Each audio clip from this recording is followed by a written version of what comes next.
Merci Daniel pour ton accueil. C'est l'histoire d'un ami, un pasteur belge qui pendant de nombreuses années a travaillé comme professeur de religion dans un collège et puis parallèlement à son activité professionnelle, il était très engagé dans son église locale. Et il passait là-bas toutes ses soirées, tous ses week-ends, il s'est donné sans compter. Travaillant beaucoup, il a beaucoup investi. Et puis à un moment donné, dans le cadre de son activité dans l'Église, le Seigneur lui a mis à cœur de commencer lui-même aussi une activité, c'est-à-dire de commencer une église, une autre église, de commencer à témoigner pour fonder une autre église. Et très tôt, il a eu à cœur cela et donc il a commencé à semer, à conduire des personnes au Seigneur. L'Église a commencé progressivement à se développer, mais malheureusement, il a rencontré pas mal de difficultés, de découragement, et tout cela s'est tombé à l'eau. Alors ça a été un grand sujet de découragement pour lui, mais il s'est accroché et il a continué de témoigner ailleurs, là où il était, et puis il a décidé de recommencer à semer dans un autre endroit. Mais là, une fois encore, il a rencontré des difficultés et tout cela l'a amené finalement à tout laisser tomber. Et suite à ce nouvel échec, il a décidé alors d'arrêter de s'investir dans l'œuvre du Seigneur. Il était blessé, désabusé, découragé. Il a tout simplement jeté l'éponge et on peut le comprendre. Et puis, il y a une dizaine d'années de cela, il y a une chrétienne qu'il avait eu l'occasion d'amener à la foi, il y a bien des années auparavant, qui est venue le voir et qui lui a demandé s'il pouvait venir chez elle à la maison parce qu'elle avait une collègue qui était intéressée dans le cadre de son travail par l'Évangile. Et il est allé là-bas, il a commencé à faire des études bibliques et cette femme a découvert l'Évangile. Et puis finalement, il y a eu comme une sorte d'effet de boule de neige parce que toute sa famille a découvert l'Évangile. Et puis en l'espace de quelques semaines, il a littéralement été débordé par des dizaines de personnes qui étaient intéressées par l'Évangile, qui avaient soif de connaître Dieu et sans qu'ils ne s'y attendent. Parce que pour lui, tout ça, c'était terminé, c'était du passé un petit peu. Il s'est retrouvé tout d'un coup avec des dizaines de personnes qui étaient là et qui avaient envie d'en continuer, d'évoluer dans la foi. Et il s'est dit, il faut que je commence quelque chose avec ces personnes-là. Ils se sont retrouvés, ils étaient une quarantaine, une cinquantaine. Et puis, il a commencé une communauté. Et il y a quelques années de cela, j'ai été invité à 2 reprises dans son église. Et aujourd'hui, son église compte plus de 200 personnes. D'abord, ils ont loué un local, ils ont loué une église catholique. Après, c'était trop petit, ils ont dû aller dans un autre bâtiment. Et puis encore dans un autre bâtiment. Et à côté de ça, ils ont commencé 2 autres implantations. Et puis finalement, aujourd'hui, ils se retrouvent en quelques années, alors qu'ils ne s'y attendaient absolument pas, avec 3 églises qui se développent de manière admirable. Alors, pourquoi est-ce que je vous raconte cela ? Eh bien, tout simplement parce que cet homme, pendant des années, a investi généreusement. Et il n'a pratiquement rien récolté, si ce n'est des problèmes. Et puis un jour, sans que personne ne sache comprendre le pourquoi du comment, tout d'un coup, la semence a commencé à porter du fruit. Et porter du fruit au-delà de ce qu'il pouvait imaginer. Et cela nous rappelle simplement que face à nos épreuves, face à nos déceptions, face aux frustrations aussi que nous pouvons rencontrer, chacun d'entre nous à divers niveaux, nos envies d'abandonner aussi, que ce soit parfois dans la foi, mais aussi dans notre travail, dans notre couple ou dans plein d'autres aspects de notre vie, eh bien, la Bible nous encourage ce matin à ne pas jeter l'éponge, mais à jeter notre pain. Et ce sera là le thème de mon message ce matin, « Jette ton pain, pas l'éponge ». Alors ce n'est pas forcément un message en lien directement avec ce temps de rameau, mais quand même nous allons nous y retrouver puisque nous allons nous baser sur ce passage, pour ce thème plutôt, sur un texte de la parole de Dieu. Et j'aimerais faire la lecture avec vous d'un passage qu'on trouve dans l'Ecclésiaste, dans l'Ancien Testament, un passage justement où nous retrouvons cette idée au chapitre 11, les versets 1 à 6, et je lis ce texte. « Jette ton pain à la surface de l'eau, car avec le temps tu le retrouveras. Donne-en une part à 7 et même à 8 personnes, car tu ne sais pas quel malheur peut arriver sur la terre. Quand les nuages sont gorgés d'eau, ils la déversent sur la terre. Si un arbre tombe, que ce soit au sud ou au nord, il reste là où il est tombé. Celui qui observe le vent ne sèmera pas, et celui qui regarde les nuages ne moissonnera pas. Tu ne sais pas quel parcours le vent suit, ni comment les eaux se forment dans le ventre de la femme enceinte. De même, tu ne connais pas l'œuvre de Dieu, car tu ne sais pas ce qui réussira. Est-ce que ce sera ceci ou cela? Est-ce que l'un et l'autre seront également bons? Nous vivons, je ne vous apprends rien, des temps qui sont particuliers dans notre société, voire même des temps qui sont incertains. L'actualité nous le rappelle chaque jour, la guerre en Ukraine qui ne finit pas, le conflit au Proche-Orient, les tensions internationales qui montent, les droits de douane qui bouleversent l'économie mondiale et qui fait trembler les marchés, et puis sans parler, bien sûr, la crise du pouvoir d'achat qui touche bien des personnes.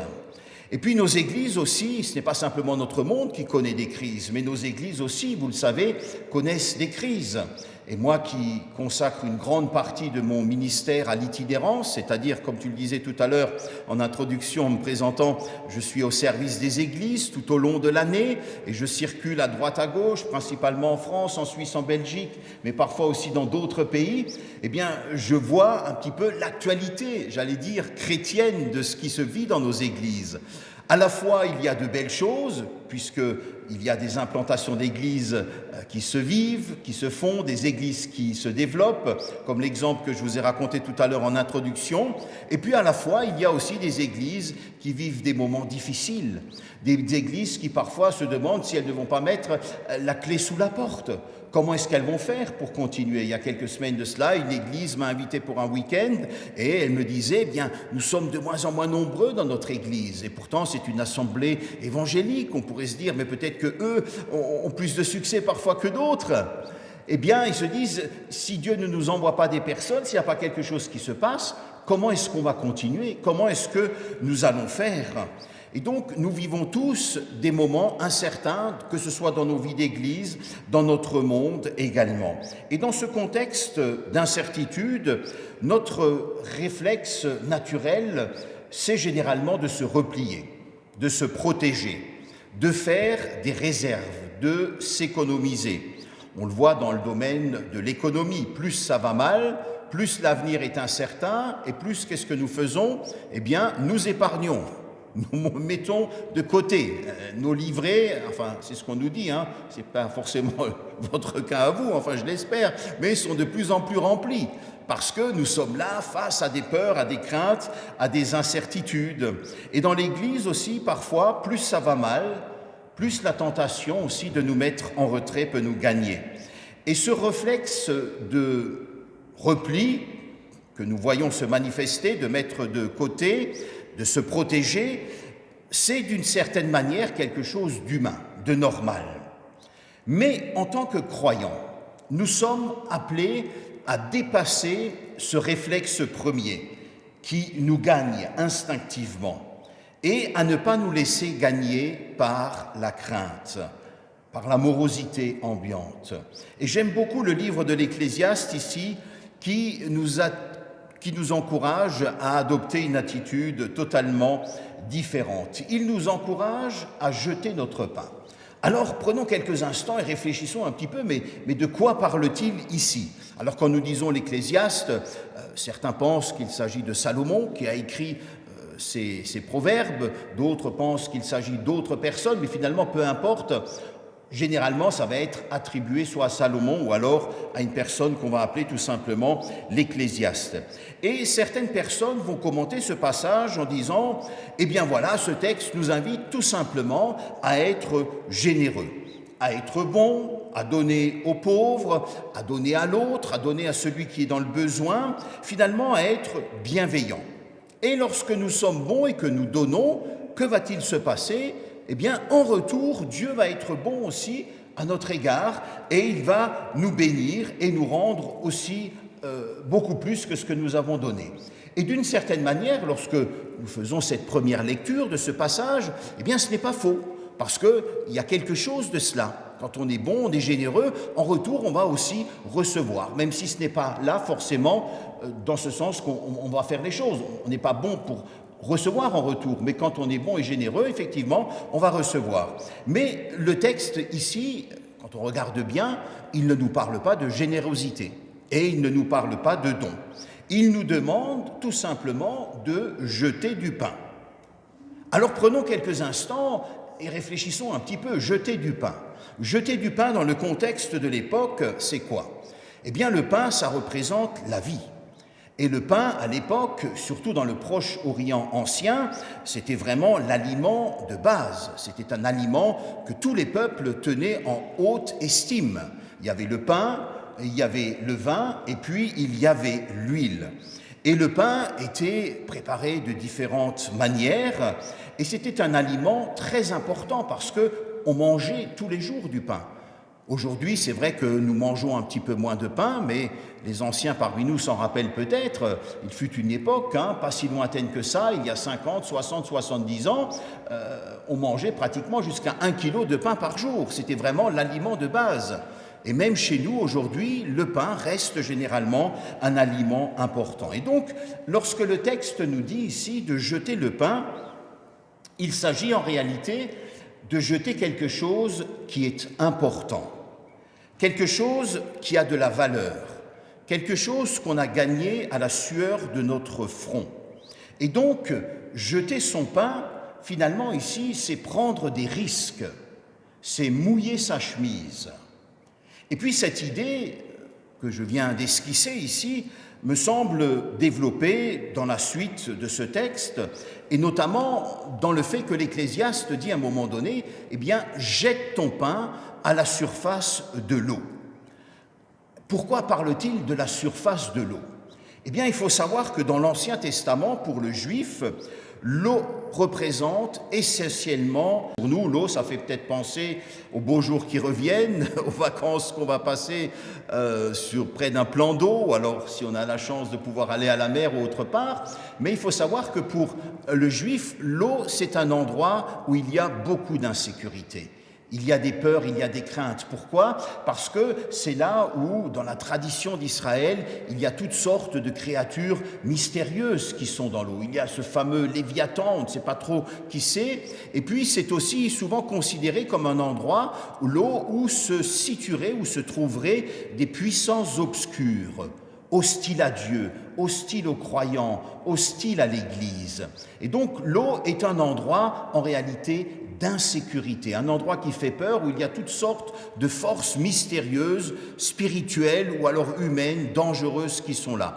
Et ça, vous le retrouvez bien, dans d'autres traditions, pas simplement chez les Juifs, mais dans les autres peuples du Proche-Orient ancien, on retrouve également cela. Et aujourd'hui encore, quand vous allez sur le continent africain, beaucoup d'Africains, peu importe le pays, ont peur de l'eau.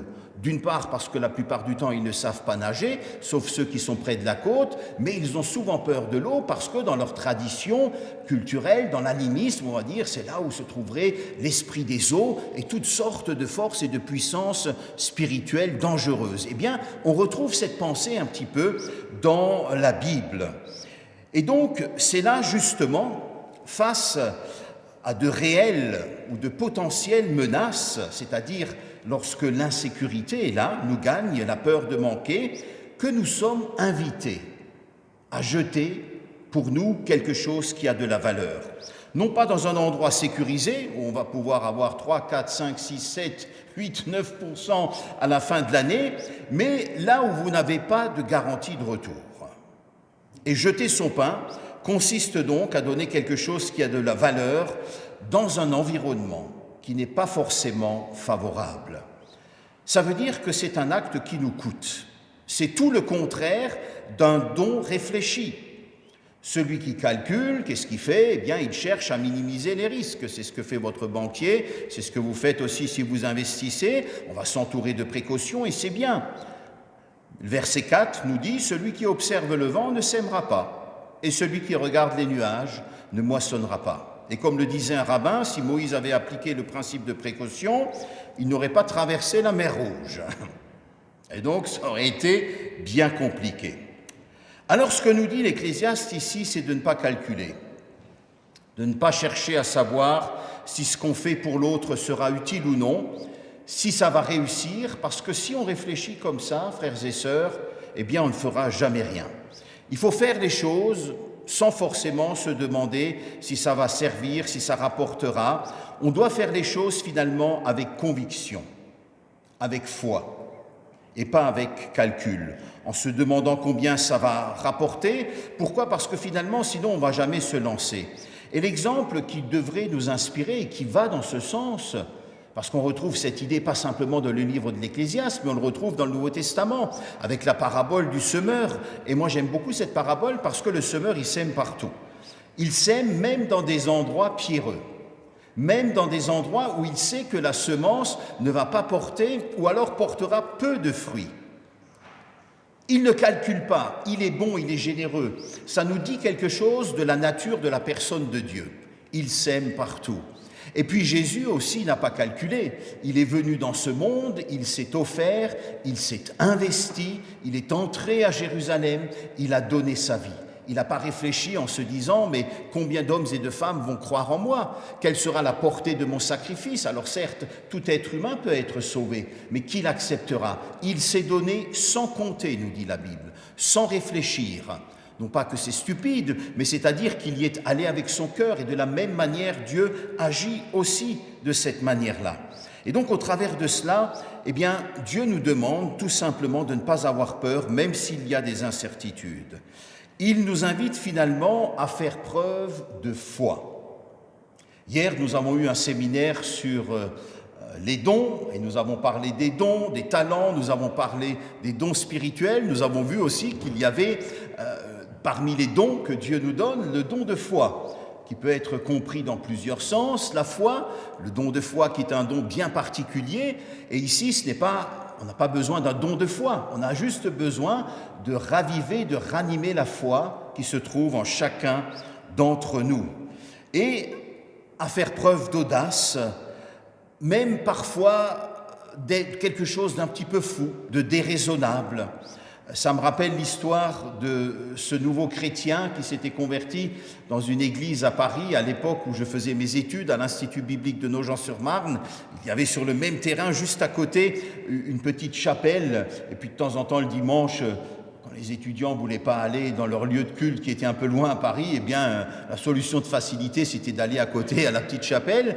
Et puis un dimanche, voilà que au milieu du culte ou vers la fin du culte, je crois que c'était vers la fin du culte, il y a un frère qui venait de trouver la foi il y a quelques mois et qui était tellement content d'avoir découvert la foi qu'il est venu ce matin-là avec un grand seau et dedans il y avait des roses. Il devait y avoir au moins 100, 120, 130 roses et pas les petites roses, vous savez, qui ne coûtent pas très cher, les belles roses qui coûtent généralement aujourd'hui entre 5 et voire même 7 euros.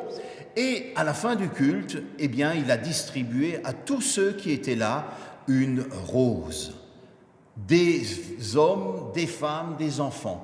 Et il a eu cet acte de générosité parce que c'était pour lui une manière simplement de prouver, de montrer gratuitement son amour à ses frères et à ses sœurs, et il avait envie de leur offrir cela.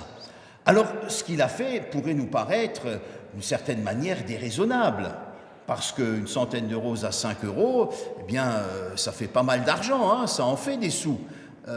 C'est beaucoup d'argent qui est dépensé, et on pourrait se dire, mais cet argent, il aurait pu être dépensé pour autre chose. Il aurait pu faire un resto avec sa femme, il aurait pu donner cet argent à l'église, il aurait pu donner cet argent aux pauvres, mais ce jour-là, il a eu envie de dépenser cet argent, de faire preuve de générosité, d'être un petit peu fou, de laisser son cœur déborder et de manifester ainsi son amour. Et ça me fait penser à cette femme qui nous est dont l'histoire nous est relatée dans le Nouveau Testament, cette femme aussi qui est venue aux pieds de Jésus et qui a versé un parfum qui coûtait l'équivalent d'une année de salaire de l'époque. Donc ça représente aujourd'hui entre 12, 15 000, 20 000, 25 000, tout dépend ce que vous gagnez, voire 30 000, 40 000 pour certains, voire même plus. On pourrait se dire, mais c'est complètement déraisonnable ce truc, c'est pas logique de procéder ainsi. Eh bien non, il n'y avait pas de calcul, pas de principe de précaution, juste de l'audace, de la générosité, et il a décidé de jeter ce pain ce jour-là, de cette manière-là. Alors je me dis qu'il y a peut-être là quelque chose que nous devrions retrouver, que je devrais retrouver, un petit peu de folie. Nos vies personnelles, nos vies d'église sont parfois bien réglées. Et c'est bien, mais peut-être trop bien réglé. On observe, on regarde, on calcule, on réfléchit, on analyse et on se dit « là maintenant, je vais me lancer ». Et puis finalement, à force d'attendre, qu'est-ce qui se passe? On risque de louper le train. On risque d'émousser notre enthousiasme. On risque finalement de baisser les bras, de jeter l'éponge, au lieu de jeter plutôt notre pain. Et peut-être que nous aurions besoin de retrouver un petit peu de cette audace, de cette foi qui nous ont animés à un moment donné dans notre vie, qui peut-être nous anime aujourd'hui ou peut-être que nous avons perdu. Peut-être retrouver cette audace, cette foi de nos pères qui, à un moment donné de l'histoire, ont décidé ici d'investir, de construire, de bâtir, de témoigner. Nous, aujourd'hui, on est peut-être dans une phase où on est découragé parce qu'on ne voit pas, mais justement, c'est là que le Seigneur nous dit, eh bien, retrouve cette audace, vas-y, jette ton pain, ne regarde pas, ne cherche pas à calculer. Et vous savez, l'œuvre de Dieu, eh bien, l'œuvre de Dieu fonctionne aussi simplement avec cette foi, avec cette générosité, avec cette simplicité. Alors se pose la question pour nous aujourd'hui, jeter son pain, ça représente quoi? Eh bien, on peut comprendre cette expression, cette injonction de plusieurs manières. On peut déjà la comprendre, et il ne faut pas s'en priver, d'une manière très pratique, très concrète.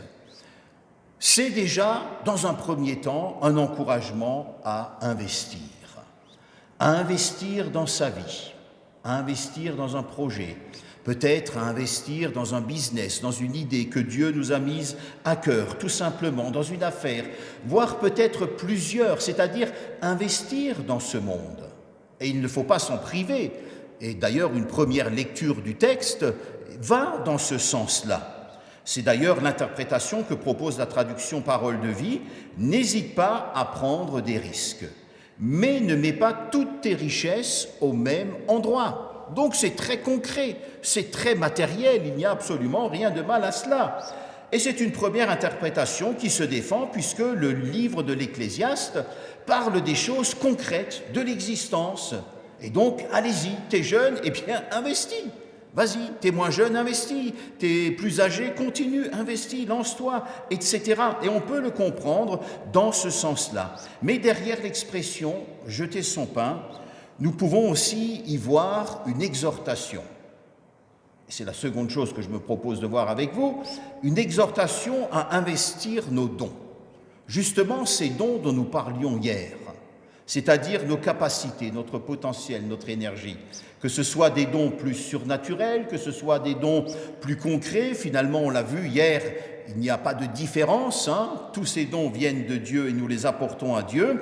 Eh bien, les investir tout simplement dans nos études, dans des projets de vie, dans l'œuvre de Dieu, dans notre église locale, toujours avec cette idée, eh bien, je me lance. Je ne vais pas chercher à calculer, à compter. On y va un petit peu avec cette folie, cette fougue de ce jeune homme qui est venu le dimanche matin avec toutes ses roses, qui a dépensé 500, 600, 700 €, et bien simplement comme ça, généreusement, cette fougue qui nous a animés à un moment donné ou qui continue peut-être aujourd'hui de nous animer dans notre vie.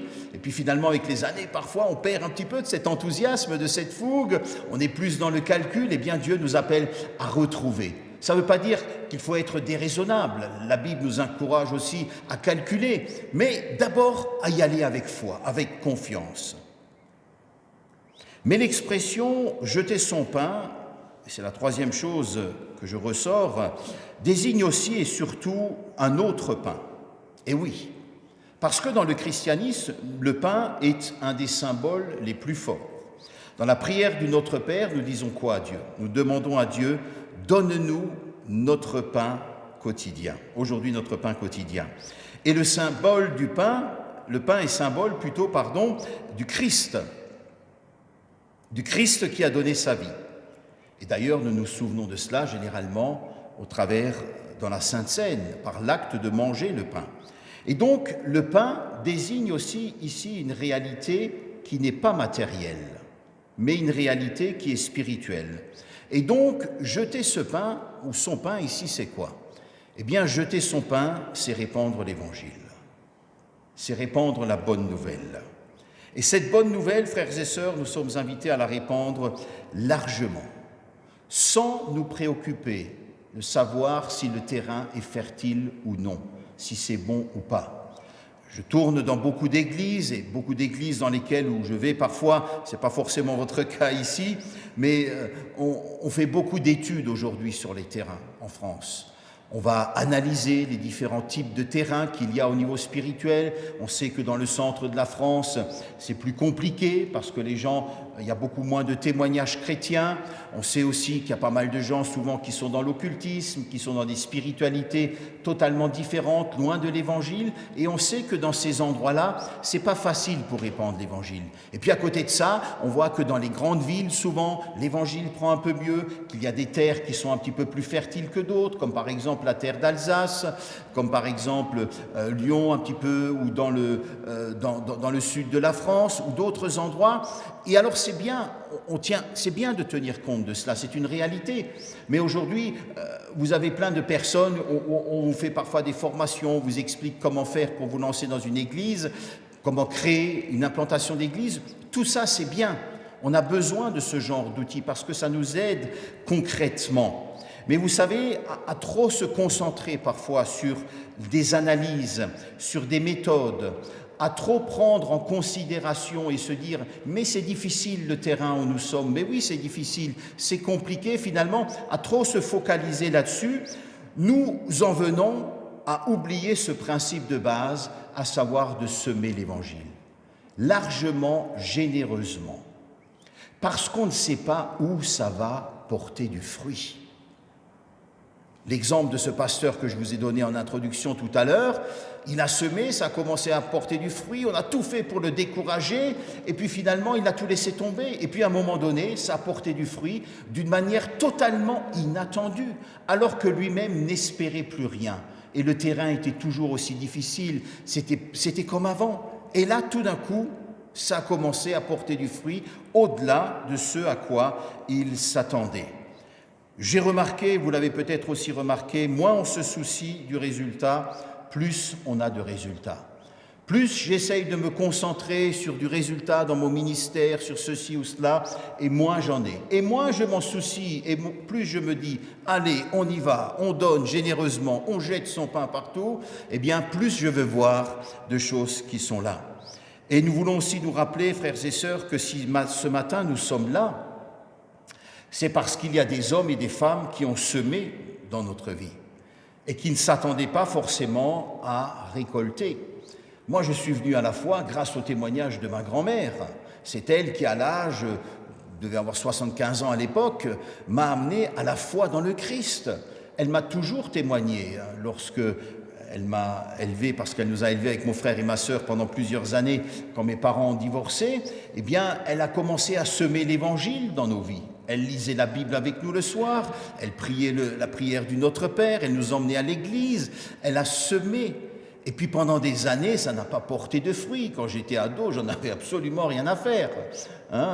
Il passait l'âge de 14 ans, ma confirmation, je passais mes dimanches, dès que les jours étaient beaux, à la pêche, puisque c'était ma passion. Et puis voilà que tout d'un coup, à l'âge de 20-21 ans, je commence à me poser des questions, et puis je vais en parler avec ma grand-mère, puisque c'était une femme qui aimait la Bible, qui aimait Dieu, qui priait, qui témoignait, et puis elle a vu que le Saint-Esprit travailler dans mon cœur. Et elle m'a dit, Emmanuel, tu as besoin d'accepter Jésus dans ta vie. C'est lui seul qui peut te sauver. Et là, elle a prié pour moi. Je suis rentré à la maison, comme je vous l'ai dit, vendredi soir. J'ai prié et ce moment-là, j'ai eu l'assurance que Jésus m'a sauvé. Et ça a changé ma vie. Et elle a témoigné à toute sa famille. Certains ont accepté, d'autres n'ont pas accepté.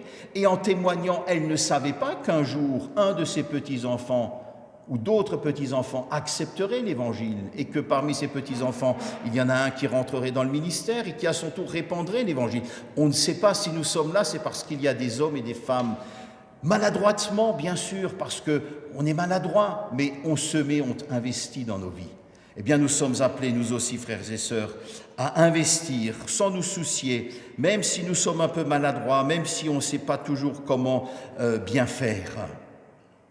Tout simplement. Alors il y a aussi cette belle promesse qui nous est donnée, et nous allons conclure dans quelques instants, cette promesse qui nous dit « avec le temps, ou dans de nombreux jours, tu le retrouveras ».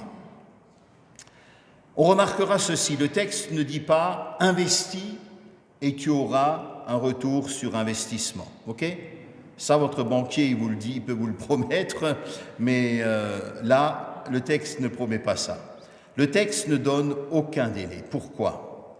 Parce que ce soit en agriculture, que ce soit même dans le domaine de l'économie, des études, dans l'œuvre du Seigneur, il y a plein de paramètres qui rentrent en ligne de compte. Vous avez une multitude de paramètres qui nous échappent, que Dieu seul maîtrise. Par contre, il y a cette promesse qu'on retrouve dans le texte, « avec le temps, tu le retrouveras ». Autrement dit, que ce soit pour les choses de ce monde où nous investissons, ok ? Et à plus forte raison, pour ce qui est spirituel, ce qu'on jette revient toujours à nous à un moment donné. Et si ce n'est pas dans ce monde, nous avons la certitude, l'assurance qu'il y aura un retour dans la vie éternelle. Combien de fois, dans des réunions que j'ai pu faire, il y a des jeunes, des moins jeunes qui sont venus me voir et qui me disent « Mais vous vous rappelez, vous êtes venus il y a 1 an, il y a 2 ans, vous aviez annoncé l'Évangile, vous aviez fait un appel pour accepter le Christ et puis on ne sait pas toujours ce qui se passe, les gens ne répondent pas toujours en levant la main ou en faisant une démarche pour signifier. » Elle me dit « Ce jour-là, j'étais là, dans le banc, très discrète ou très discret, et j'ai accepté le Seigneur. Et depuis, ma vie a changé. Voilà ce qui s'est passé. Je voulais simplement vous remercier. On remercie le Seigneur parce que c'est son œuvre. On ne sait pas, mais il y a toujours un retour, il y a toujours quelque chose qui va se passer à un moment donné.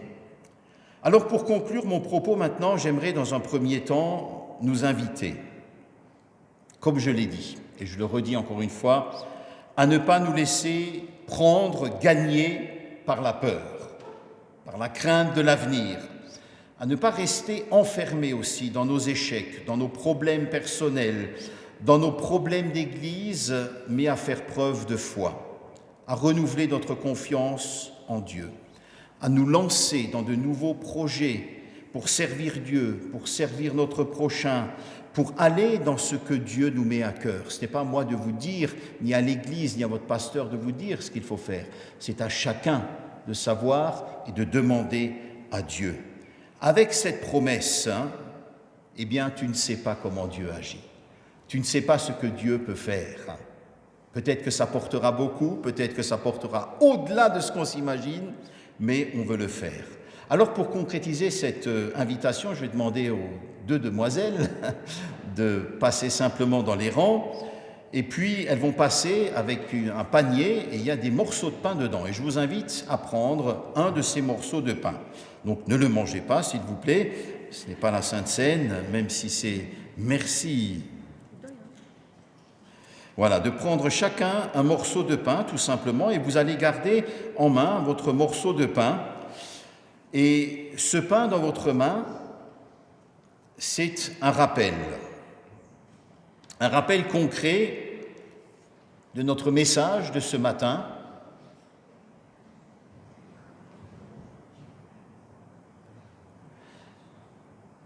À savoir que Dieu nous demande de nous lancer, de jeter ce morceau de pain. Alors nous n'allons pas le jeter, ce morceau de pain. Ce que j'aimerais vous inviter à faire tout simplement, c'est de prendre dans quelques instants, on va prendre 2 minutes de silence. 2 minutes de silence dans lesquelles vous allez garder votre morceau de pain en main et puis on va se recueillir et vous allez prier intérieurement et vous allez simplement demander au Seigneur: où est-ce que tu veux que je jette ce morceau de pain? Autrement dit, qu'est-ce que tu veux que je fasse? Où est-ce que tu veux que j'investisse mon temps, mon travail, dans mes études, dans les choses de ce monde? Mais où est-ce que tu veux aussi que j'investisse au niveau spirituel? Qu'est-ce que tu me demandes de faire, Seigneur? Peut-être que je suis découragé, peut-être que j'ai souvent lancé mon pain et je n'ai pas vu, ça n'a pas marché, mais où est-ce que tu me demandes de le faire, tout simplement? Et puis ensuite, vous rentrerez chez vous à la maison et puis si vous voulez, bien sûr, vous pouvez garder ce morceau de pain bien en évidence chez vous quelque part à la maison pendant un temps pour qu'il vous rappelle que vous êtes invité à jeter ce morceau de pain, à agir dans un certain domaine, en tout cas jusqu'à ce que vous fassiez ce que le Seigneur va vous mettre à cœur. Alors on prend simplement maintenant 2 minutes. 2 minutes pour se placer devant le Seigneur et puis lui dire: Seigneur, où est-ce que tu veux que je jette ce morceau de pain?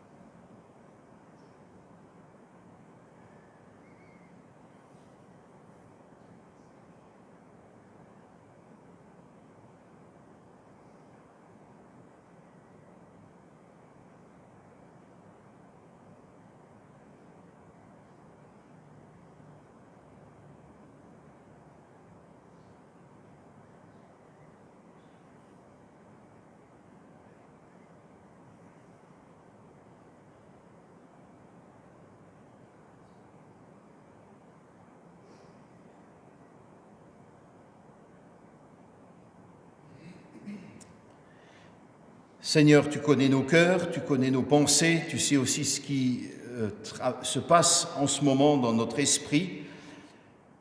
Seigneur notre Dieu, nous te remercions parce que tu es un Dieu vivant, tu es un Dieu qui parle. Nous voulons te demander, Seigneur, que tu ravives en nous la foi, cette foi, Seigneur, pour faire preuve de courage, d'audace, afin de jeter notre pain, Seigneur, d'aller peut-être dans ces études que tu nous demandes de faire, mais où ça nous fait peur, on se demande comment ça va se passer, on est en train de réfléchir, de calculer. Peut-être que tu nous invites, Seigneur, à changer de travail, à une réorientation ou à quelque chose de nouveau au sein de l'activité dans laquelle nous sommes. Et nous sommes là en train de réfléchir, de calculer où est-ce que nous devons faire preuve d'audace, jeter notre pain. Peut-être que c'est par rapport à notre santé, peut-être que c'est par rapport, Seigneur, à des personnes aussi pour lesquelles nous prions et on voit que les choses ne changent pas. Eh bien que nous puissions faire preuve d'audace et jeter notre pain. Prier, Seigneur, davantage, plus nous attendre à toi d'une manière nouvelle pour que d'autres personnes soient touchées. Et puis, Seigneur, nous voulons te prier aussi que tu nous montres où jeter notre pain de manière large et généreuse pour répandre l'Évangile autour de nous. Seigneur, merci parce que je crois que tu parles à chacun de nous ce matin. Donne-nous, Seigneur, de faire preuve de foi et d'audace dans les heures, dans les jours qui vont suivre et dans les semaines qui vont suivre, pour jeter notre pain à la surface des eaux, justement dans cette insécurité, comme nous l'avons dit ce matin, dans ces endroits qui sont parfois compliqués, difficiles, où nous n'avons pas d'assurance. Au nom du Christ, Amen. Jette ton pain à la surface de l'eau, car avec le temps, tu le retrouveras. Amen.